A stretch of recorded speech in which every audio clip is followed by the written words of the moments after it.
Seven Dragon Radio. I'm your host, M.L.Ruscsak. I'm here with my special guest, Royce Morales.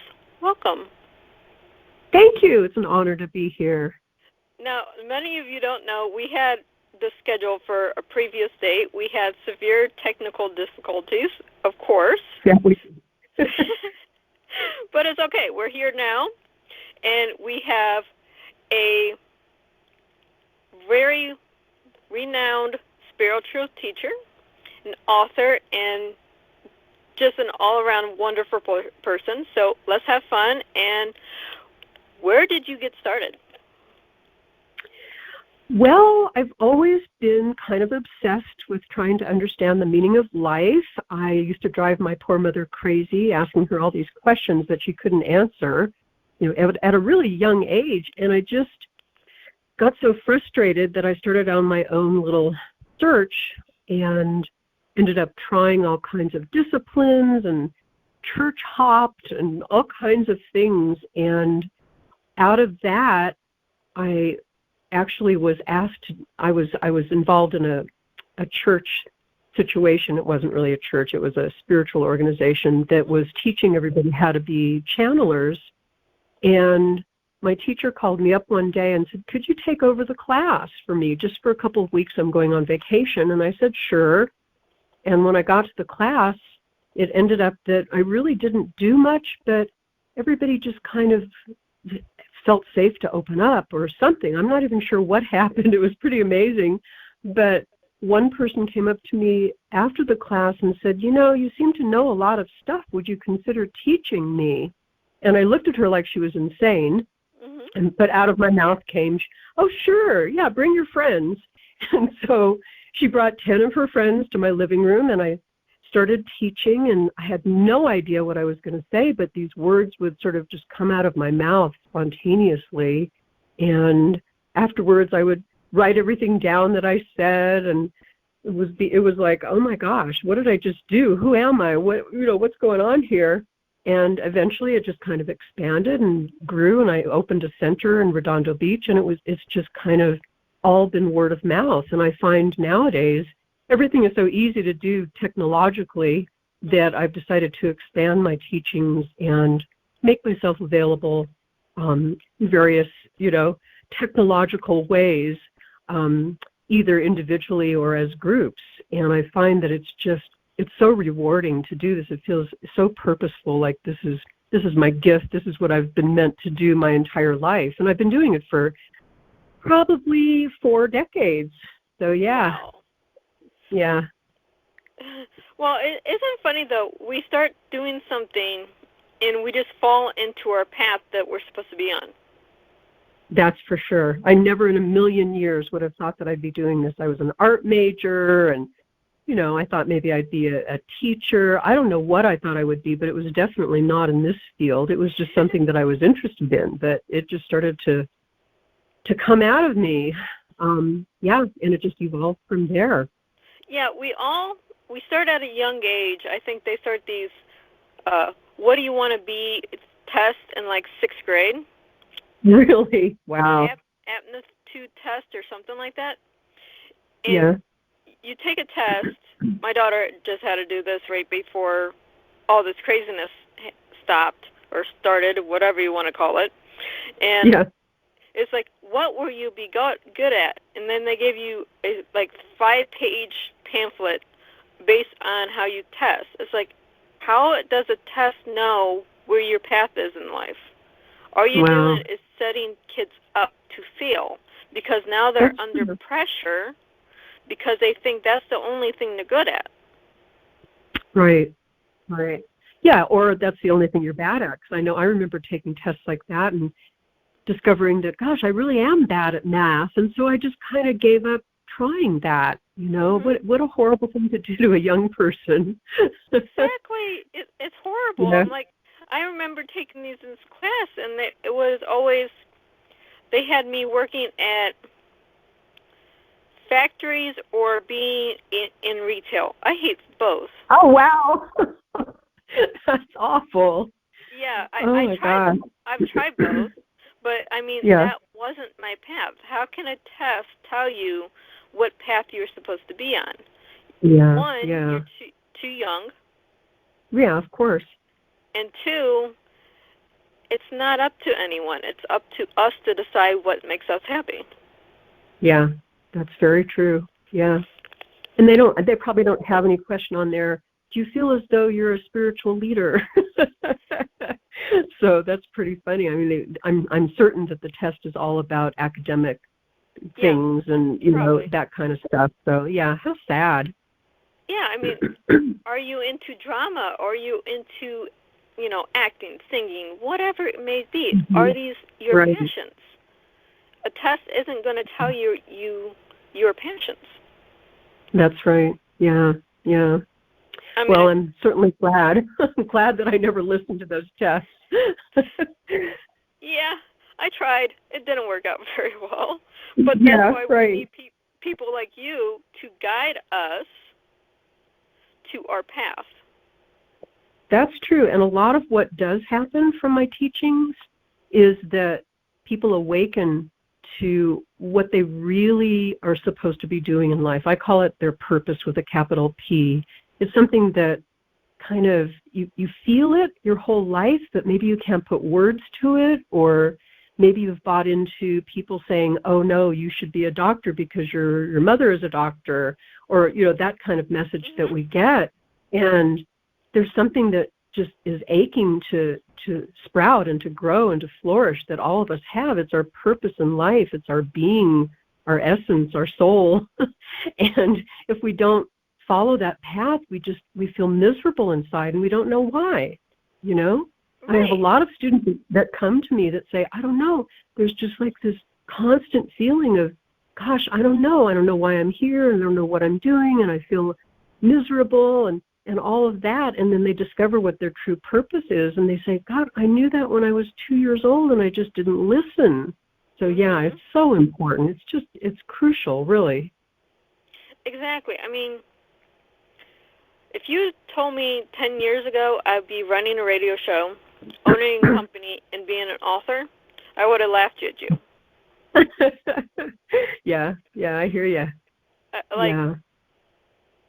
Yeah, I was in my 20s. I was managing a restaurant, which I have a passion for cooking. I have a passion for running people. So I thought that was my path. Yeah, the passion for cooking is something for me to get my mind off things.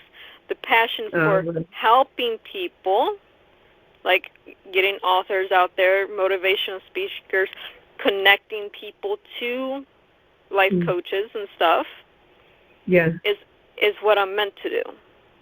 On the other side, I write because that's the creative mind flowing. Yeah, and in my case, if somebody had said to me I would be teaching people, I truly would have been laughing at them because I was so shy. I don't think I ever said a word in 18 years of school. I never asked a question. I never volunteered any information. I was terrified to get up in front of anybody and speak. And so when I started teaching these small groups, I mean, I literally would be shaking in my boots and, just terrified for years and years, and it's just something I never, ever thought I would be doing. But this ended up exactly what I'm supposed to be doing. It's perfect. Exactly. I mean, I'm the same way. I was so shy in school, I never spoke. But I was also bullied. So I was not only surprised for myself, but I had the bullying because I was so suppressed. Yeah. So it's a two-way thing there. But at the same time, now I'm doing radio for 20,000 people, if you think about it. Yeah. Wow. I do motivational classes for students and stuff. Now, that can be anywhere from 15 kids to 300. But at the same time, the very first year, I'm scared to death. If you listen to some of my old podcasts, you would see how scared I was talking to just one person versus now. Yeah. Well, I found that I had to really kind of not disassociate, but kind of separate from myself, and the words would start to come out. Even now as I'm talking to you, I'm finding that, oh, yeah, okay, there they are, there's the words, and I've learned to trust that they'll come out and I'll know what to say, and I don't have to be scared. So, yeah, that took a long time to get to that point of really trusting that I'm a catalyst of something. Something's trying to come out through me, and I need to trust it. Yes. It takes a long time for us to get there, but once we're there and we get in that zone, the words are there. The message is always there. It's true. It's very true. Yeah. And I found the same thing with my writing. I've written 3 books, and at first I was kind of like, oh my gosh, I'm not a writer. I can't do this. And I would sit down and the words would come just like they came when I was teaching, and in fact, I had an experience one time where I stopped writing. I kept being told in my meditation that you need to write this stuff down. You need to get this stuff out. And I kept saying, yeah, someday I'll do it. And I literally had this experience of my right hand, going into so much pain that I could barely move it. And in my meditation, which I do frequently to get information as to what's going on, I asked, and I said, what's going on with my hand? And I heard very clearly, it's because you're not writing. And so I said, but I can't write. My hand hurts too much. And this wise voice said to me, well, give it a try. Sit down and start writing. And so I sat down at my computer and I started writing, and literally my hand pain went away. So it's that kind of stuff that really forces you to stay on your path and forces you to do what you need to do. So I keep learning more and more about trust. Yes. So do I. I mean, my first book, which has seen 3 covers and 22 edits. Oh my gosh. Was a challenge by my now ex-husband that he said, I bet you can't write a book and get it published. Anyone that knows me knows, do not challenge me or tell me no. That motivates me to no end. Do not tell me no. Do not back me in a corner. So I asked my daughter, and we came up with the first book with a horrible cover, and I did not know anything about editing. She edited what she could, but she was 10 at the time. Oh, wow. Yeah. No. She was older than that. This is 2016, so only 4 years ago. 13. But at the same time, I have a 13-year-old editing a book that I'm trying to get published. But it was published, okay? I didn't, So, no, it's seen 4 covers. So that was a self-published DIY nightmare. And then I got picked up by a small publisher. They kept it for like 3 months under another crappy cover. But they did some edits, and they had me do some edits. So it was a journey just to get this one book to where it's at now. Oh, yeah. But I look back at all 4 of the covers, I'm like, I've grown so much in writing just from that one book. Because if you think about it, it's 4 books just in one.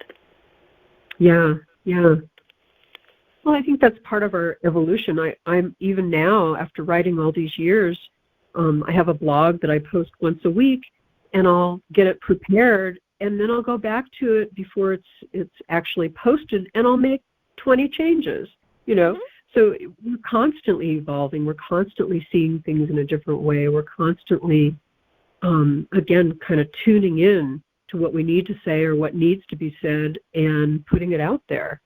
So, yeah, I think that's definitely part of the process. I mean, we all, like I said, I haven't been doing this whole thing long, but at the same time, every day we're learning something. Yes, it's true.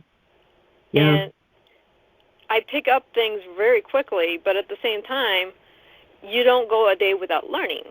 So I'm constantly touch with my life coach, who's also a business person. So he's giving me business guidance, not just personal guidance, but business guidance. Mm-hmm. And then I do shows like this with motivation speakers, spiritual leaders, and stuff like this. So I'm also learning from my guest. Yeah, that's great. That's awesome. And then, looking around, right now we're going through this pandemic thing, and some of the blogs that I had ready to go didn't address that at all, and I had to change that. So we're constantly learning from things that are going on around us as well. Exactly. I mean, I started booking shows to do uplifting things right now because I'm like, I don't want to talk about horror stories and stuff like this right now. We're living in a horror story. But I like to look at it as we're really being kicked in the butt, so to speak, to wake us up and have us evolve and have us transcend and, change the world. I think that, we just didn't get it and didn't get it and didn't get it, and here you go. Right. So, yeah. I look at it as Mother Nature is giving us a wake-up call in a big way. Yeah, huge. Yeah. I mean, it started off with Australia, and that was just horrible. I have many friends over there with the fires, and then they went from fires to flooding. And I was like, okay, so what can I do to help them? We did an anthology to help with the animals that were affected. That's still in print. But then we got this pandemic right after. Yeah. So I'm like, okay, someone out there is trying to give us hey, you guys need to wake up, and you're not waking up, so we need to make it bigger. Yeah. I teach, that's one of the things that I teach people in their lives, that if something is repetitious, it's not going to go away until you get the lesson, until you get the message, until you wake up to whatever it is you're in denial about. And so this event is so huge in terms of a global denial that we're really needing to get it in such a huge way. So exactly. It's so many people are in denial, and they're still in denial with this pandemic. They're like, oh, it's not that bad. Right. Okay, so we're just going to make it worse then, because you're still in denial, and the rest of us have woken up. Right, yeah. Yep, it's pretty interesting times we're living in, that's for sure. Very. Yeah. But one of the things I teach people is how to deal with fear, and, what is fear, and why are we afraid, and what is, a lot of times we find that maybe we're feeling sad or angry, and what's really going on underneath that is that we're afraid. And it's too scary to admit that we're afraid, so we turn it into anger and sadness. Excuse me. So, that's a lot of what I teach. And, of course, now it's a huge opportunity to look at some really deep fears that all of us are in. I mean, you have the fear of mortality. That's a big one right now. Yeah, it's a big one, yep. And then you have the smaller fears, the financial. Then you have my business, my family, my whatever it may be, but it all stems from the mortality right now. Yeah. We are all looking at our own mortality. Yeah. And there's a part of our conscious. I'm sorry, go ahead. We don't want to admit that's where that fear is stemming from. Yeah, exactly. Yeah. I used to do a retreat that the first time I did the retreat, I called it the death retreat, and I didn't get many people signed up. Needless to say, I had to change the marketing on the title, and so I called it the transitions retreat, and I got a lot more people sign up. But there's a part of our consciousness, I refer to it as a fear-based consciousness, and it's very primitive, survival-based consciousness that literally its only job in life is to make sure that we survive.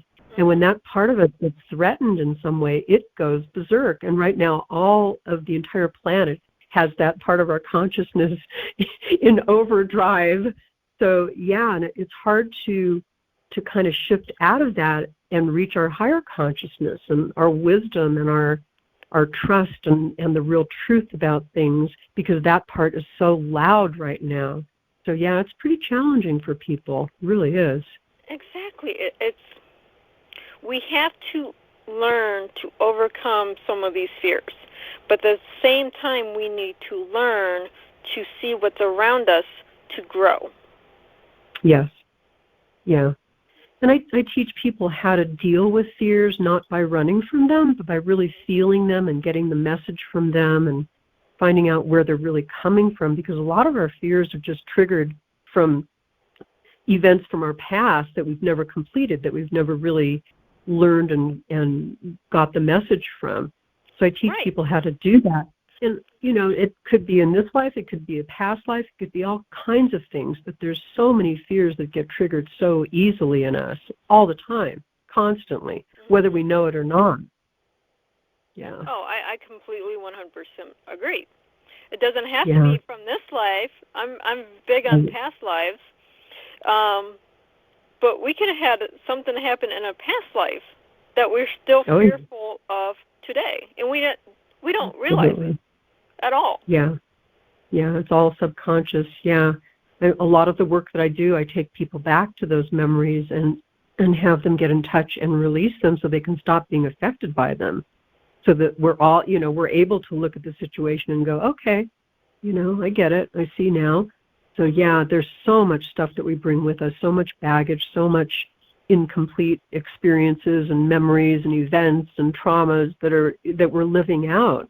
And my sense is that the planet is going through a lot of that together right now. So I think ultimately it's going to be an amazing thing, an amazing shift that happens from all this. But it's pretty unnerving, so to speak.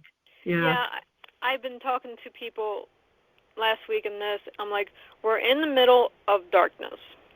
We know there's light somewhere before us. We just have to get to it. So we can't just stay still in this darkness, because what happens when you stay still in darkness? You get depressed, you get angry, you get paralyzed, basically. So you have to keep moving forward, and the only way to move forward is to use positive thinking. You have to find the little things right now that brings you a little bit of joy.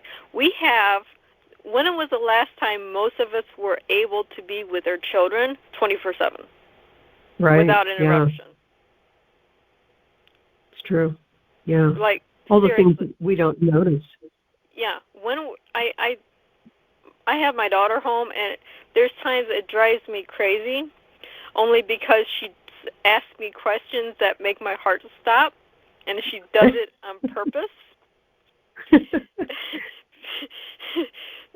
I love her dearly. She's a wonderful writer. She would make Stephen King blush. Wow. But that's the type of writing she does.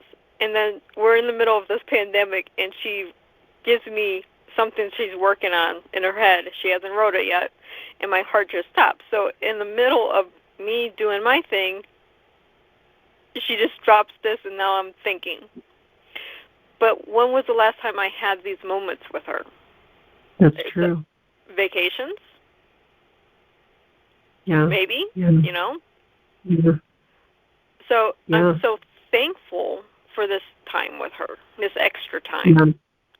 Yeah. And that's a great attitude to have, because, you can access those moments and remember them forever. We live up in the mountains, and I just love it up here. We've been here almost 4 years, and yet I've reached the point where I kind of don't notice the trees, and I don't notice nature, and this is really forcing me to be with it and to experience it again, and it's just so incredible. So we all have those opportunities if we, unfortunately having to be forced to do it, but we have those amazing opportunities rather than just sitting on the couch watching Netflix, Right. Right. We have to look around at the little things right now. Yeah. That's so important to get us back to the light. because, but at the same time, we have to do our part to stay home. Yes. I mean, Absolutely. going to Walmart just to have something to do, it's not why Walmart is open. Yeah, right. Going on hiking, going on the hiking trails that are in nature, it's nice and relaxing, but it's not when you have 50 people there. Right. I was talking to somebody the other day, and she was telling me how absolutely bored she was during all this, and I thought, wow, bored, what a concept. And she said, yeah, and I can't go to Ross. I'm thinking, wow, that's pretty sad that that's what you miss the most, not being able to go Ross shopping. So, yeah, we all have our joy. Right, we all have our joy. And I was talking to someone, one of my friends, they're not an author or anything, they're actually in the military. I'm like, he just said, I'm so bored right now. I'm like, how can you be bored? Okay, you have downtime. Instead of writing to me, why don't you write a journal? I know because you're in the military, you've seen some things. He's humanitarian, not fighting, but which is good. But at the same time, he's seen things that he can write about. I'm like, don't tell me, write it in a journal. Right. Then when you get it done, we'll publish it together. Yeah. I mean, make it fictional if you need to. Yeah. This is quite an opportunity, especially for the creative juices among us to really flourish. There's so many things that I'm seeing on Facebook and Instagram now where people are just making these amazing videos, and some of them are kind of song parodies and whatever, but they're so creative. It's really triggering something in people that I think is just invaluable. Yeah, I'm seeing that a lot too. It's like everyone's out there trying to put out the positive content right now. This is wonderful, especially with our creative people, that we are over flooding places like Instagram and Twitter with positive messages. Yeah. Facebook, on the other hand, is all your negative news. Yeah. So I'm like, that's true. I love Facebook because that's where my messages are. But at the same time, I don't want to see the negative right now. I'm so disheartened by seeing the negative that I need the positive. Yeah, definitely. So I think within the first week of our first part of being in lockdown, which we're now on day 16 or whatever. Yes, the days are blending. Yeah, I learned Instagram. Never had a concept of Instagram, but now I'm seeing all the positive messages from Instagram. Yeah. I think it's important. But, as I teach people, it's great to have all that positive, but not by denying the negative. You've got to feel it and go through that to really come out the other side so you can be authentically positive. Because I think a lot of spiritual teaching is just kind of have you dwell on the positive, say some affirmations, do some visualization, and all will be good. But they're forgetting that part of us that is really loud, saying, no, it's scary, and you don't deserve, and you can't, and you shouldn't. So we've got to address those so that you can get to the authentic place of positivity. Exactly. And I was running into this with my boyfriend. I am a natural worrier, and because I worry so much, I always have all these doubts, especially with the relationships. So he keeps trying to push me through the doubts, but at the same time, he's like, where the heck do all these doubts come from? And he's not a spiritual leader. He's, that's not his talent. But at the same time, he kind of is with me. Because he's like, where are all these doubts coming from? They're coming from somewhere. They're not coming from me. I can tell you that right now. So we've been working since for the last almost 2 months to get these doubts kind of, okay, where's the fear coming from? This is not logical fear for the situation. Mm-hmm. But it's That's so good. loud. Yeah. Well, as I teach a lot, love brings up fear. You know, when somebody loves us, it would seem like, oh wow, somebody loves me. Okay, great. But there's that little fear-based consciousness going on that says, oh no, that's too scary. I don't deserve that. I'm going to screw it up, or they're going to leave me, or I'm going to leave them. So yeah, all of those fears are almost in direct proportion to how much love we receive is how much fear comes up. Exactly. Yeah. We're actually to that point where, okay, the more we show affection, the more I'm doubty. So it's like, yeah, I found that I find that I mean, even I've been married for a long time, and even now, if suddenly, you know, we just have this beautiful weekend together, or we have a wonderful moment or whatever, almost instantly I find myself trying to sabotage it. At least I'm realizing it and catching it so I don't have to do it. But yeah, that fear just rears its head immediately. Yeah. Yeah, exactly. It's just there. Sometimes it's, you know, sometimes we can figure it out where it came from, and sometimes it's just part of us and we have to catch it. Yeah, but catching it is important. Yes. It really is. However, we're almost out of time. So before we run out of time, where can people find you and your books? Well, everything is on my website, roycemorales.com, and all my books are on Amazon. And I work privately with people. I do very deep core spiritual inner journey work. So if any of your listeners are interested in getting a shovel out and doing some digging, that's what I absolutely love doing with humans. And I also do group classes, group video classes. So if anybody's interested in that, they can certainly check that out on my website as well. Well, it was a pleasure finally actually talking with you today. Yeah, I think you too. You too. It was fun.